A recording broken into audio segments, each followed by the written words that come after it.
Beijing is sending its troops to the front lines in Ukraine to better understand the realities of modern warfare as it prepares its own invasion of Taiwan. This is the opinion expressed in the pages of The Hill by political commentator Gordon Chang, who is the author of The Chinese Project to Destroy America: The Coming Collapse of China and China Prepares for War.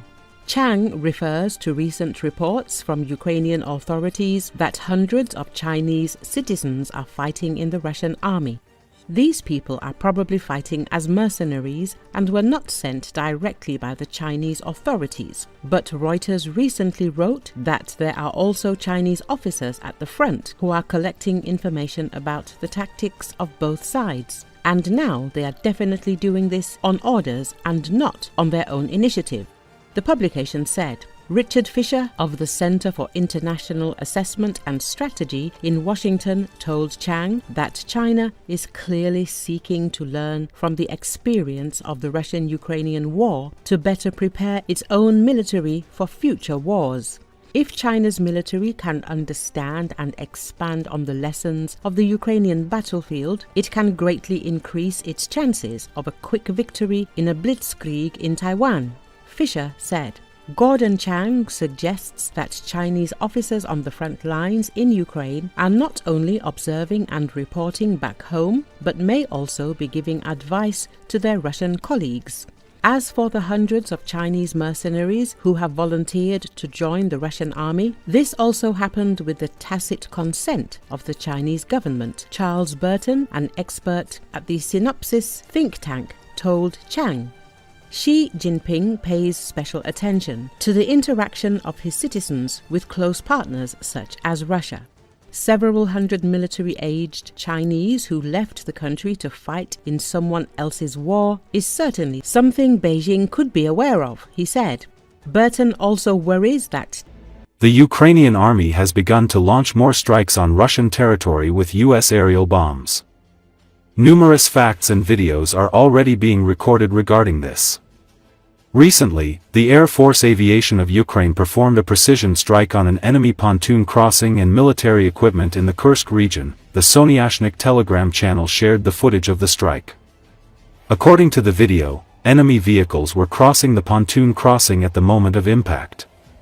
Interestingly, Russian soldiers themselves posted a video showing the damage.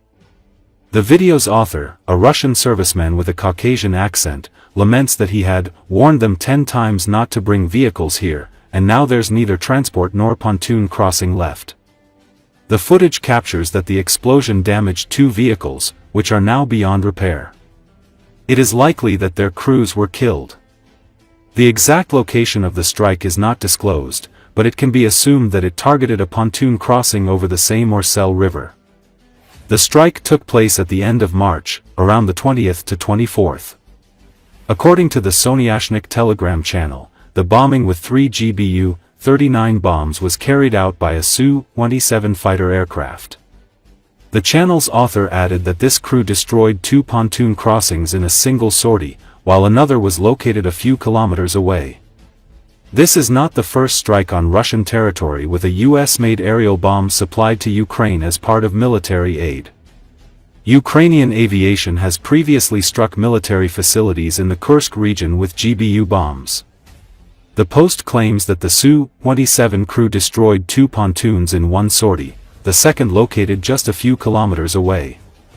After the bombing, the area was reportedly struck again using an M142 HIMARS multiple-launch rocket system. In this mission, the crew destroyed 2 pontoon crossings at once. And then HIMARS finished the job, the Post says. While the exact location was not disclosed, the likely target was a crossing over either the Sym or Sel rivers, according to the Ukrainian defense publication Militarny. The strike reportedly occurred sometime between March 20th and 24th.